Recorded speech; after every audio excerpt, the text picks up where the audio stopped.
Y bueno, gente del canal, sé que muchos de ustedes están acostumbrados a historias de terror sobre fantasmas o casas abandonadas, pero mi experiencia es diferente porque nuestra pesadilla vive dentro de nuestra propia historia familiar, enraizada en algo que se hizo hace generaciones.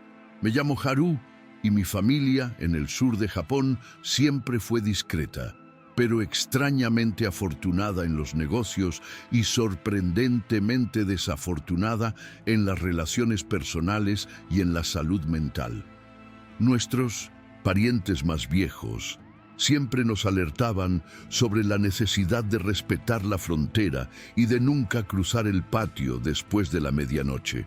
Referencias enigmáticas que solo tenían sentido para la línea más anciana, pero que nos mantenían en un estado constante de alerta sutil. Hace siglos, uno de nuestros antepasados, desesperado por poder y riqueza, recurrió a un ritual prohibido, un acto de crueldad inimaginable, para crear un espíritu guardián, sellando para toda la descendencia una protección macabra. El resultado de ese ritual es conocido en el folclore como Inugami, el espíritu canino creado mediante un sacrificio violento y a cambio ligado hereditariamente a la familia para servir como protector y ejecutor de sus deseos. Crecimos escuchando historias susurradas sobre la fuerza que nos defiende de los enemigos invisibles y la suerte repentina que siempre llegaba en momentos de crisis financiera, pero nunca discutíamos el precio de esa intervención. El precio era la ansiedad generalizada, las pesadillas vívidas que atormentaban nuestros sueños nocturnos y la certeza de que nuestra prosperidad no provenía del trabajo honesto, sino del fervor y del hambre de una entidad canina invisible que exigía obediencia y respeto total. Nuestros padres nos enseñaban a dejar un cuenco de agua limpia y un pedazo de carne cruda en el límite de la propiedad, un tributo nocturno para mantener al guardián en su humor más suave y para garantizar que siguiera mirando hacia afuera y no hacia dentro de la casa. La presencia del Inugami nunca fue algo reconfortante, como si fuera un perro guardián leal a nuestro lado.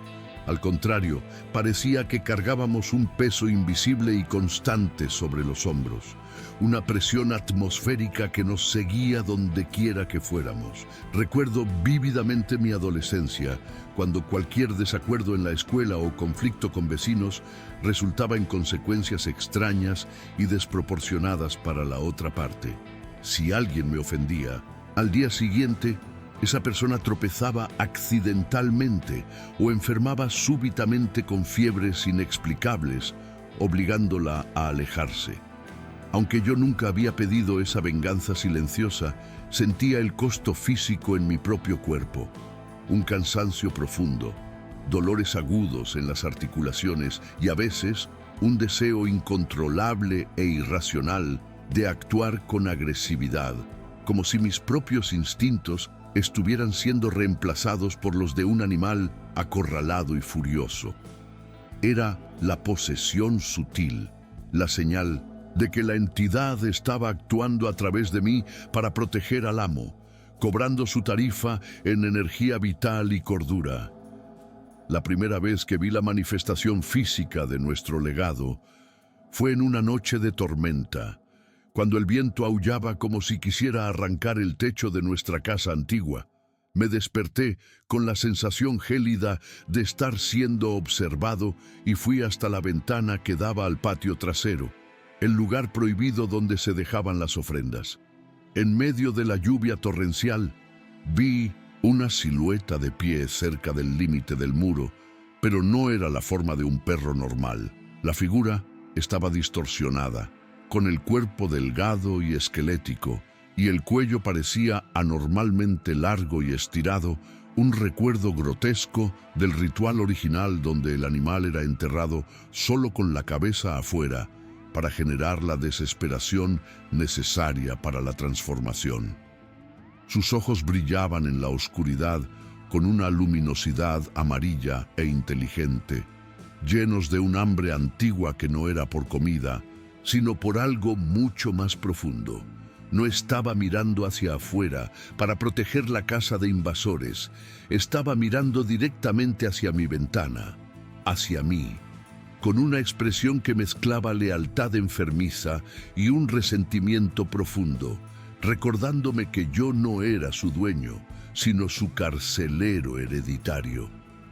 Retrocedí de la ventana con el corazón disparado, cerrando las cortinas como si aquel tejido fino pudiera bloquear la influencia de una fuerza espiritual centenaria.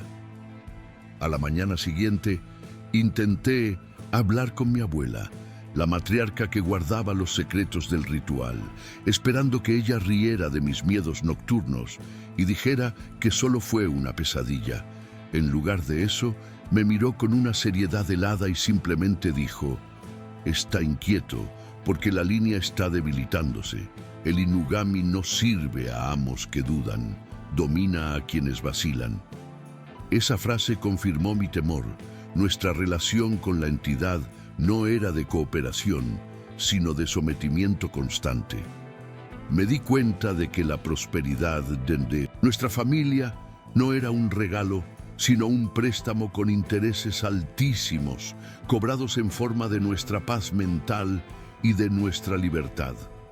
La criatura no estaba afuera para impedir que algo entrara, sino para garantizar que nosotros nunca saliéramos de la línea trazada por el pacto original, manteniéndonos atados a aquella tierra y a aquella tradición maldita. La verdadera naturaleza del peligro se reveló unas semanas después, cuando, por un descuido causado por el cansancio del trabajo, olvidé realizar la ofrenda nocturna. Era una tarea simple, colocar el cuenco de agua fresca y el alimento crudo en la esquina del jardín. Pero aquel fallo momentáneo fue interpretado como una ofensa grave, una ruptura del contrato.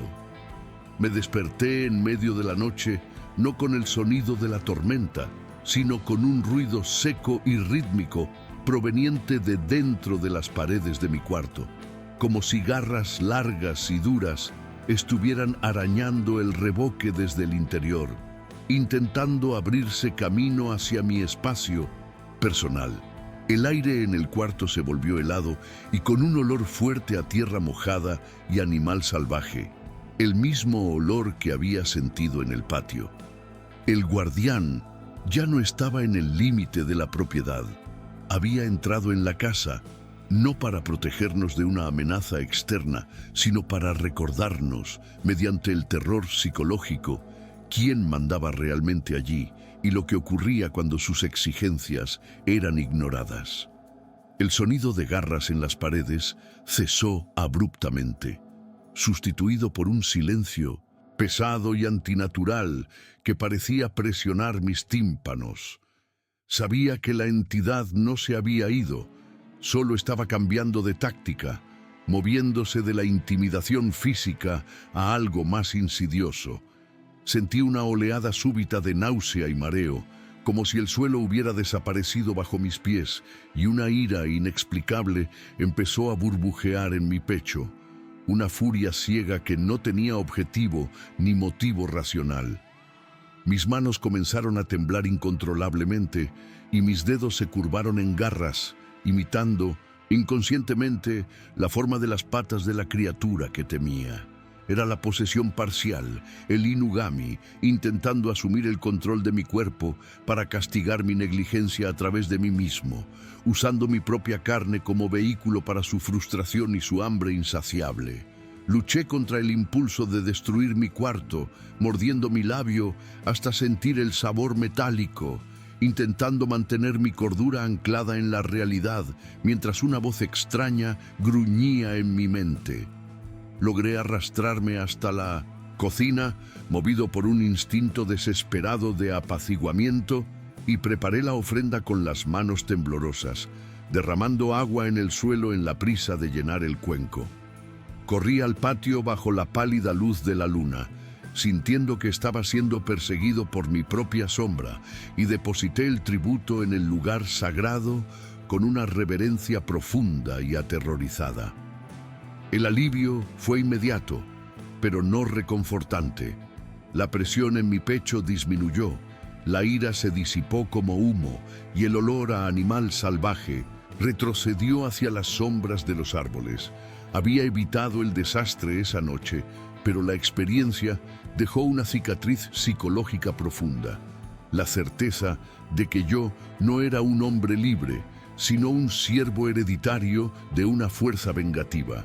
El Inugami me había mostrado que la distancia entre el guardián leal y el verdugo se medía solo por la puntualidad de un cuenco de comida, y que nuestra seguridad dependía de una servidumbre eterna y humillante. Vivir con esa sombra sobre mi cabeza transformó mi vida social en un desierto de aislamiento calculado, pues sabía que acercar a alguien a mi realidad era exponerlo a un riesgo invisible e incontrolable. Intenté mantener relaciones normales, pero la entidad poseía unos celos posesivos y una noción distorsionada de protección que interpretaba cualquier desacuerdo trivial como una amenaza a mi integridad. Recuerdo vívidamente a una novia, Yumi, con quien tuve una discusión tonta sobre horarios. Nada grave, solo un intercambio de palabras más duras frente a mi casa.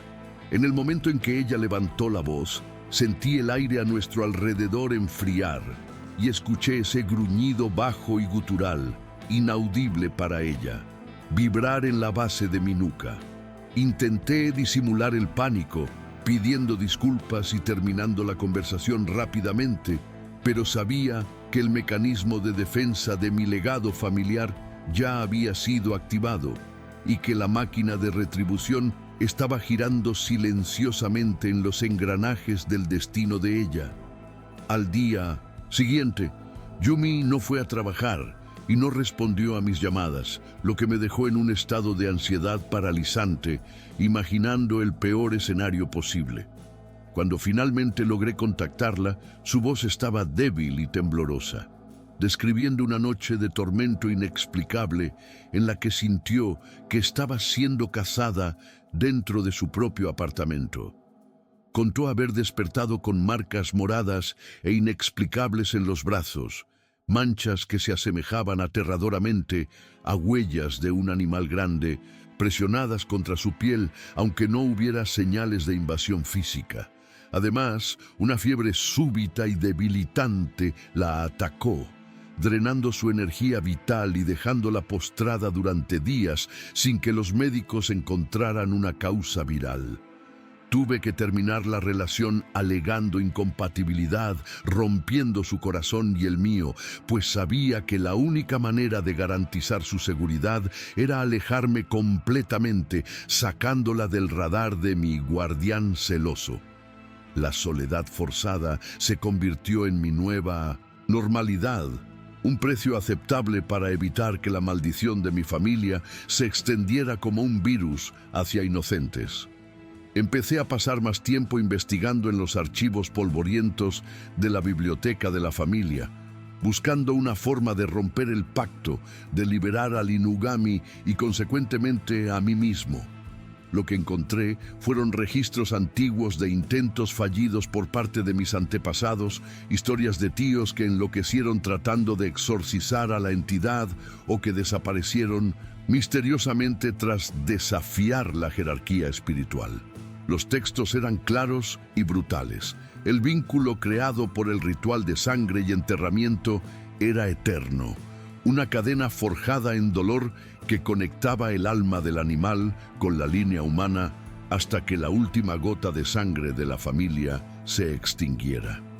La protección no era un servicio contratado, era una simbiosis parasitaria que se alimentaba de nuestra vitalidad para seguir existiendo en el plano material. Fue durante esa fase de investigación obsesiva que empecé a notar cambios físicos en mí mismo. señales sutiles de que la exposición prolongada a la energía de la entidad estaba alterando mi propia biología. Mis colmillos parecían más afilados al pasar la lengua, y mi visión nocturna se había vuelto extrañamente aguda, permitiéndome ver detalles en la penumbra que antes eran borrones. Lo más perturbador, sin embargo, era el cambio en mi olfato. Podía sentir el olor del miedo en las personas, un aroma acre y metálico que me provocaba una reacción instintiva de dominio, no de empatía. Me estaba convirtiendo lentamente en un reflejo humano de la criatura que detestaba, absorbiendo sus características depredadoras mediante una ósmosis espiritual. El miedo de perder mi humanidad se volvió mayor que el miedo a la propia criatura, y comprendí que necesitaba hacer algo drástico antes de dejar de ser el carcelero para convertirme en solo una extensión más de la voluntad del perro fantasma. Decidí que la única salida era enfrentar la fuente de nuestro tormento directamente, en el lugar donde el ritual original había sido realizado siglos atrás. Un pequeño montículo de tierra apisonada bajo un pino antiguo en el fondo del patio. En una noche sin luna, armado solo con un ofuda, amuleto de papel, antiguo que encontré entre las pertenencias de mi abuela, y una determinación temblorosa, caminé hasta el límite prohibido. No llevé la ofrenda habitual de comida. Mi intención era romper el ciclo de dependencia, matar el hambre con la negación y sellar la conexión espiritual. El aire estaba estancado, pesado con una electricidad estática que hacía que los vellos de mis brazos se erizaran, y el silencio del jardín era absoluto, como si la naturaleza contuviera la respiración ante mi audacia. Sabía que estaba cometiendo una transgresión imperdonable a los ojos del guardián, pero la perspectiva de vivir perdiendo mi humanidad era un destino peor que la represalia inmediata. Apenas comencé a recitar las palabras de contención que había memorizado de los textos antiguos, el suelo bajo mis pies vibró con un sonido bajo y gutural, como si la propia tierra estuviera gruñendo en protesta. La sombra del pino se alargó y se distorsionó de manera antinatural, desprendiéndose del árbol para formar una masa oscura y arremolinada que bloqueó mi visión. No era solo la forma de un perro, era una tormenta compacta de resentimiento acumulado y lealtad distorsionada. Sentí un impacto físico en el pecho, como si hubiera sido golpeado por una onda de choque invisible, y fui lanzado hacia atrás con violencia, cayendo en el césped húmedo. La voz de la entidad explotó en mi mente, no con palabras humanas, sino con una transmisión pura de emoción, una mezcla abrumadora de traición y furia posesiva. Sentí un dolor agudo en el hombro, la sensación fantasma de dientes enormes cerrándose sobre el hueso, aunque nada me estuviera tocando físicamente. Era la mordida espiritual, la marca de propiedad reafirmándose con brutalidad. El dolor en mi hombro era insoportable, irradiando como fuego líquido por mi brazo, pero la adrenalina del momento me mantuvo lo suficientemente lúcido como para no ceder al pánico total.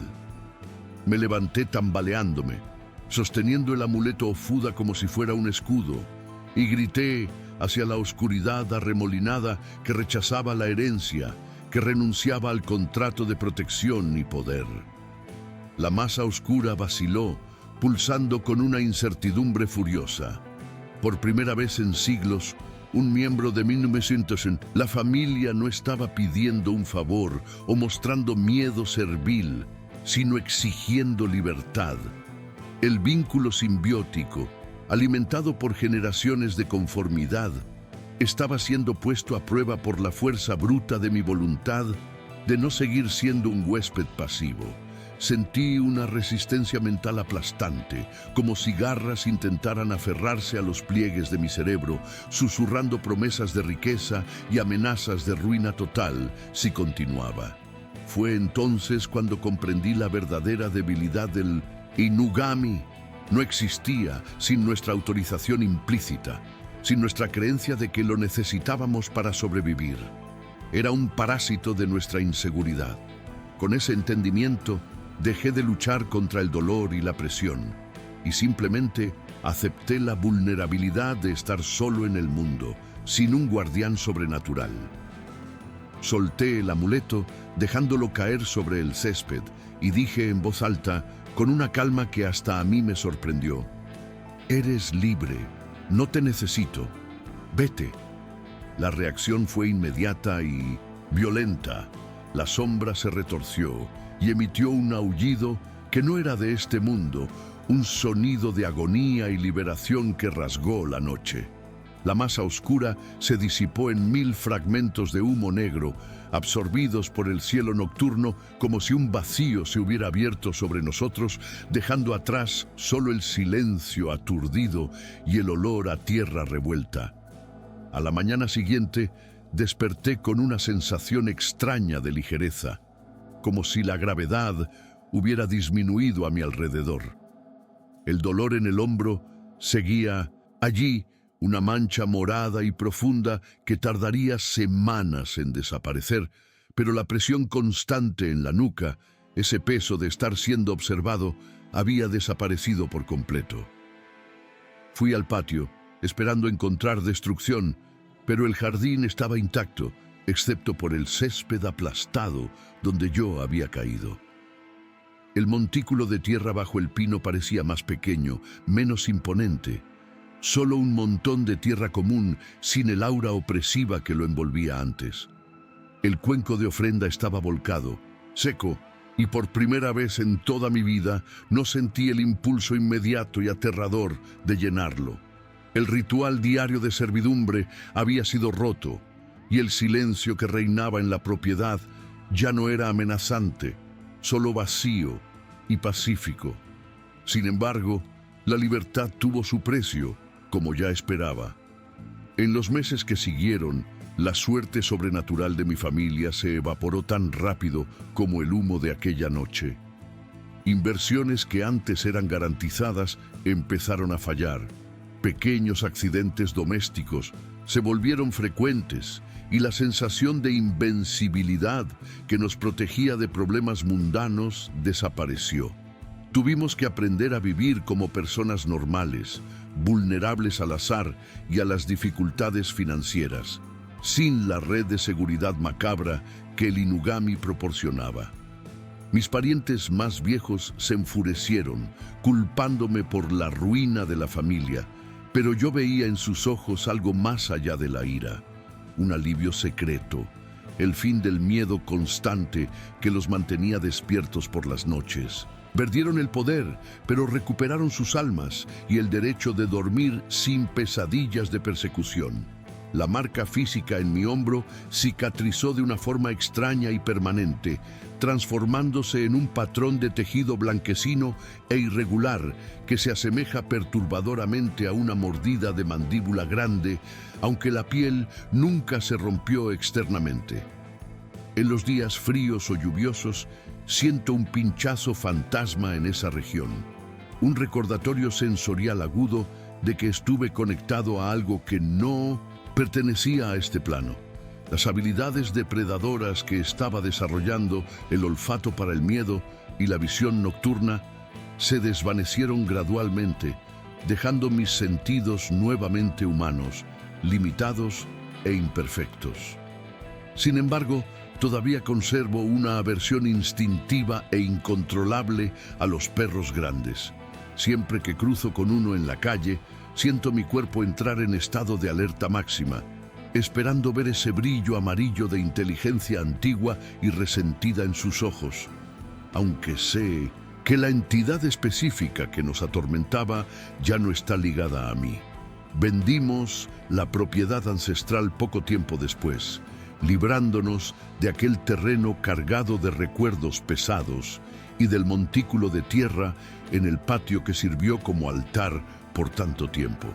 Nos mudamos a un departamento moderno en la ciudad, lejos de rituales de tierra y ofrendas nocturnas, donde la única preocupación es pagar el alquiler con el dinero sudado del trabajo honesto. La transición de la riqueza fácil a la vida de clase media fue brutal para algunos miembros de la familia, pero para mí fue como respirar aire puro por primera vez. Ya no hay susurros en las paredes, ya no hay necesidad de caminar con cuidado para no ofender al protector, y la suerte, buena o mala, ahora es solo una consecuencia de nuestras propias decisiones, no el capricho de un espíritu manipulador. La normalidad, con todo su tedio y dificultades, se reveló como el mayor lujo que podríamos haber recuperado. Incluso hoy, a veces me pregunto si la entidad encontró una nueva línea de sangre para atormentar o si simplemente se disolvió en el éter, esperando a otra alma desesperada que se atreva a desenterrar el pasado. La tentación del poder fácil es peligrosa, y sé que algunos de mis primos aún miran hacia atrás con nostalgia por los tiempos de abundancia, olvidando convenientemente la sombra voraz que caminaba a nuestro lado. Pero cada vez que ese pensamiento cruza mi mente, toco la cicatriz en mi hombro y recuerdo la sensación de posesión absoluta. Nunca fuimos amos, éramos solo el alimento emocional que sostenía a la criatura. El Inugami me enseñó de la forma más dura que no existe atajo hacia el éxito que no cobre una tarifa abusiva en libertad, y que la verdadera protección no exige tributos en la oscuridad de la noche, ni se alimenta del miedo de aquellos a quienes se supone que debe guardar. Así que, si escuchan historias sobre familias con una suerte sobrenatural, inexplicable, o rituales antiguos que prometen guardar la casa de todos los males, desconfíen profundamente. No envidien la prosperidad ajena, porque no saben qué tipo de criatura hambrienta necesitan alimentar en la oscuridad para mantenerla satisfecha. Algunos legados no son regalos, son sentencias de conflicto interno pasadas de padre a hijo, cadenas invisibles que parecen joyas hasta que comienzan a apretar. Yo rompí el eslabón, pero el eco de aquel gruñido todavía visita mis sueños ocasionalmente, recordándome lo que casi me convertí. Confórmense con sus propias luchas y con el silencio seguro de sus casas, porque el precio de un guardián sobrenatural es siempre, inevitablemente, su propia paz mental. Si te gustó esta leyenda urbana de Japón, deja tu like y compártela con tus amigos. Y si quieres descubrir nuevas historias, sigue el canal y activa la campanita.